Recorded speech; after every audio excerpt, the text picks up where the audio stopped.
Welcome to Radio Arizona RV. This is episode number 14, and my name is Eric Stark, and today I'm going to be talking about propane and carbon monoxide protectors.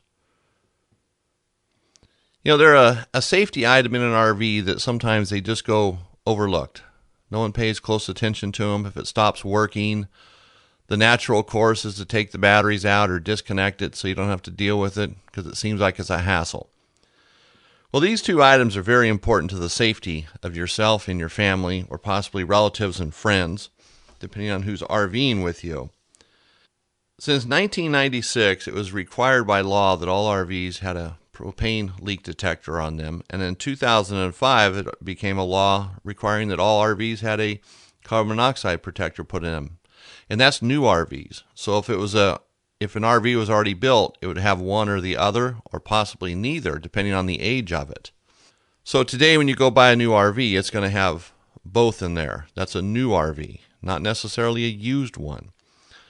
And that's something you want to do. When you go to the dealership, if you're buying a used RV, not only do you want to make sure that both of them are working, but that it has both of them, a propane and carbon monoxide detector. You should have both. And if it's approximately 5 years old, have the dealership replace it, or 4 years old, or maybe it's past 5. It'll have an expiration date on it. These are two safety items that you should not overlook or neglect, think that they're not important. And all of these, or both of these products, have a limited life. They're not going to last for 10 years. They're designed to last for 5 years. That's their expiration. And when they expire, they'll set off a different beeping sound that's not the same as an alarm, like if there was a leak. So it'll sound a little bit different. So you want to make sure that your RV, whether it's new or used, has functioning LP and carbon monoxide protectors on them. It's important to do that and make sure that they're not disabled or the batteries are dead. Make sure they're working.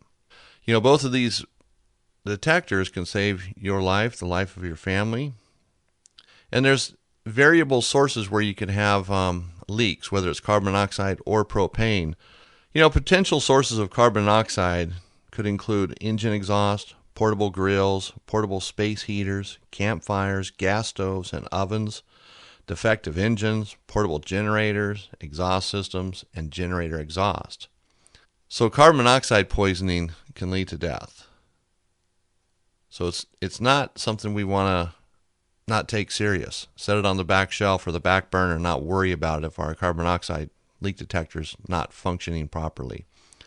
Then potential sources of LP gas leaks include RV stovetop burners, refrigerator, oven, furnace, water heater, and other propane appliances that you might have in the RV or outside of it. You know, with propane leaks, generally it's going to be a fitting. You know, it might be on a portable furnace or a portable heater, a catalytic heater. Maybe you didn't tighten the fitting all the way, or maybe from moving it around, the fitting has loosened up. But quite often, you'll find a leak at the front of the RV or near the propane tanks with the regulator or the lines going to the regulator.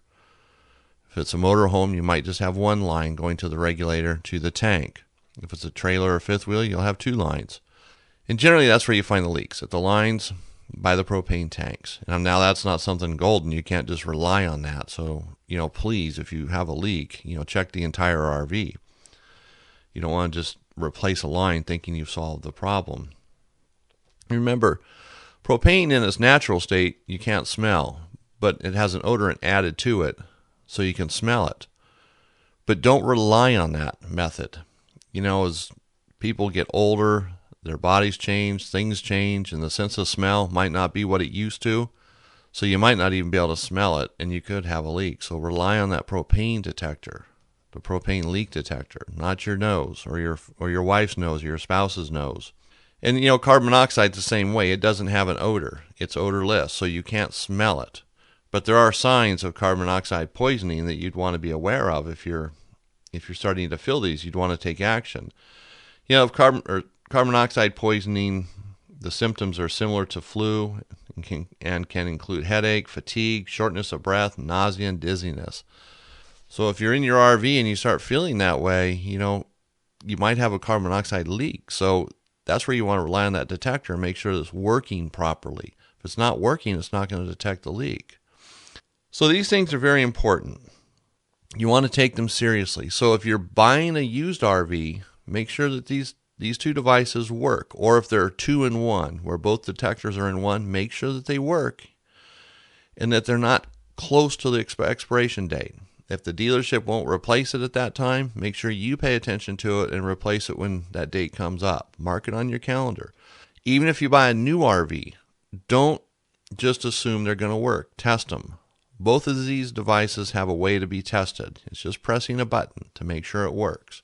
You can take the batteries out, look at the date on the batteries if they have batteries, or if it's hardwired in, then you have to make sure that your 12-volt system is functioning, but test them.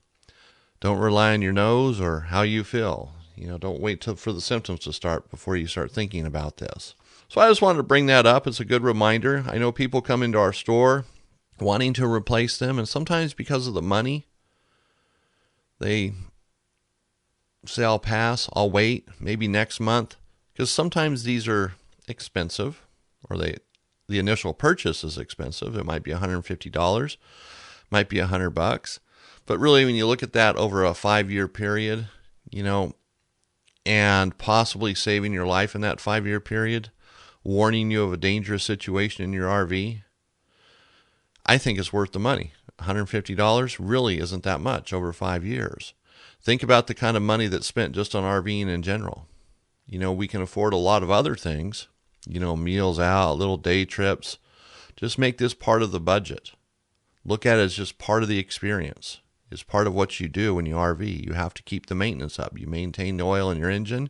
You maintain the wheel bearings on your trailer. You maintain the rubber roof. This is just part of maintenance. This is part of the experience of owning an RV. It's not a negative thing. It's actually a positive thing because it gives you peace of mind. The two things you don't need to worry about. And if the alarm goes off and you hear it, then you just take action. You figure out where the problem's coming from. And if you can't do it on your own, just take it to a good RV service center, and they should be able to take care of the leak or the carbon monoxide issue, whatever it might be. Don't set it on the back burner. Make sure you check them out. Make sure they're working properly. So I want to thank you for listening to this episode of Radio Arizona RV. This is episode number 14. So you can check us out on the web at www.radioarizonarv.com, or you can call us with questions, comments, whatever it might be at 800-789-5588. And again, my name is Eric Stark. Thank you.